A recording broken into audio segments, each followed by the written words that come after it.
am a Marine, which, I mean, I look like a typical Marine, but I did spend 6 years in the Marines. I was a sergeant, and the best thing about being a Marine is I don't care if you think I look like a Marine. A lot of people, no one really asked why I joined the Marines. More people want to know how. And what happened was after my freshman year of college, my best friend called, and he said, I'm going to join the Marine Corps. I'm going to go to Parris Island. I'm going to spend the whole summer, 13 weeks, then we go to boot camp. And all I heard was summer and camp. And I love camp. And I like boots. So I told him I was going to go with him. He said, you can't go with me. You don't know anything about the military. They'll eat you alive. You've never run a mile. And I said, look, if you can do it, I can do it. Maybe this is going to be a much-needed start to a physical fitness program that I have. And I thought, I'd improve my archery skills, maybe end up with one of those hand-laced wallets. So I start to pack. 13 weeks is a long time. I'd never been on a trip that long. So I'd start thinking, my God, I'm going to see the same people over and over again. I need options. And, what if there are formal nights? We were joining in New Orleans. So I flew to New Orleans, and he and his mother picked me up at the airport. She was born in Japan, and we had lots of fun with her little accent. And the first suitcase comes off the carousel, and they pick it up and start to leave. And I said, wait, second suitcase, third suitcase, fourth suitcase, the fifth suitcase comes off. And I said, now we can go. His mother looks at Dale and says, he don't even know you can bring a toothbrush. And I didn't know that. So we go down to meet the recruiter, who was the hottest guy I have ever seen. He was like G.I. Joe. He looked like he jumped off the wall from one of those posters, The Few, the Proud, the Marines. Muscles bulging out of his uniform, his slacks were painted on his legs. And I thought, sign me up for that. So he pulled out a contract. It was 6 years, and he asked me like the normal questions, your date of birth, where you're from, your level of education, are you gay? No. Have you ever participated in any homosexual activities? No. Have you had any homosexual thoughts? I was thinking to myself, I'm having one right now. I kept it locked up and signed the contract, and I thought I was in, but I still had to do a physical. So I go to the doctor's office. He checked my eyes and my ears and my lungs, and he told me to get on the scales. So you weigh in your underwear, and I got up, and he immediately just slammed my file shut and stamped it, unfit for recruit service. I was 14 pounds underweight. I was crushed. He said, I can't sign off for you because if anything happened during training, I'd be responsible. So I leave, and I was just completely dejected, and I go out to the recruiter and my best friend, and I said, I'm not going to be able to join you on this great adventure, summer camp. And the recruiter said, but wait, Dale has 8 days before he's going to leave and go off to service. Just gain the weight. And I said, I've never gained a pound in my life. I can't do it. It's not hard. I have to run around in the shower to get wet.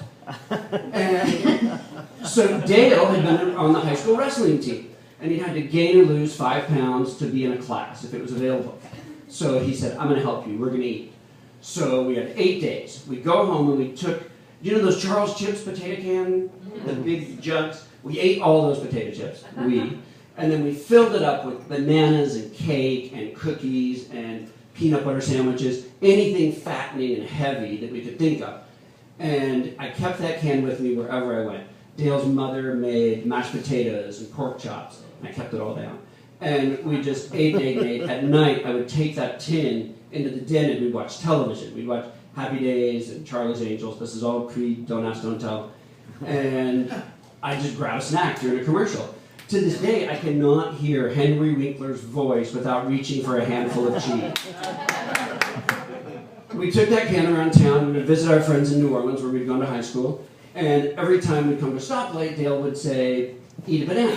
And I said, oh, I can't eat a banana, I just ate that sandwich. He'd say, look, I'll eat a banana. If I can eat a banana, you can physically eat a banana. He gained 18 pounds. But he's now a doctor. So the end of the 8 days came, and we head back to the doctor's office. I stepped on the scales. The needle bounces back and forth. I was still 3 pounds short. I'm devastated. Well, first off, it was a miracle that I gained 11 pounds. I had not gained anything, and I thought, this is a miracle, but not good enough for the service. So the doctor says, I'm sorry, I just really can't let you in. And I thought, how hard is it to join this military? I actually thought I was doing them a favor. And it's difficult.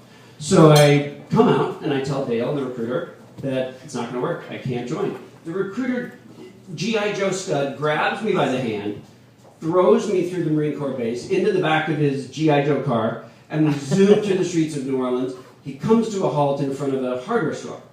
He races inside. I follow him. And he pulls off the shelf a lead U-pipe.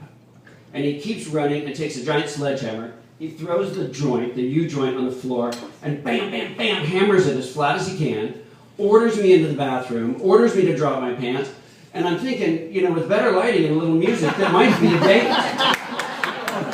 And he puts the lead weight right against my skin and tapes it on with that tape with string in it, so it really sticks. Thank God I'm not a hairy person.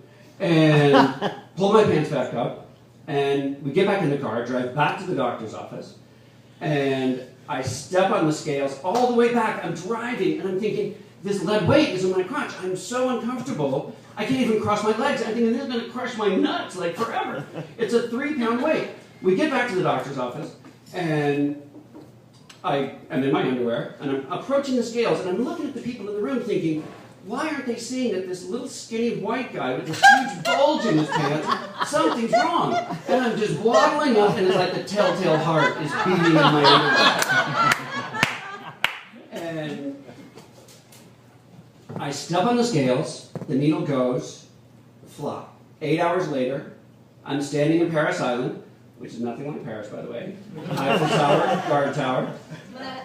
Head shaved, all in green clothes, it was the only choice. Holding an M16, thinking, somebody, weigh me now. Thank you guys.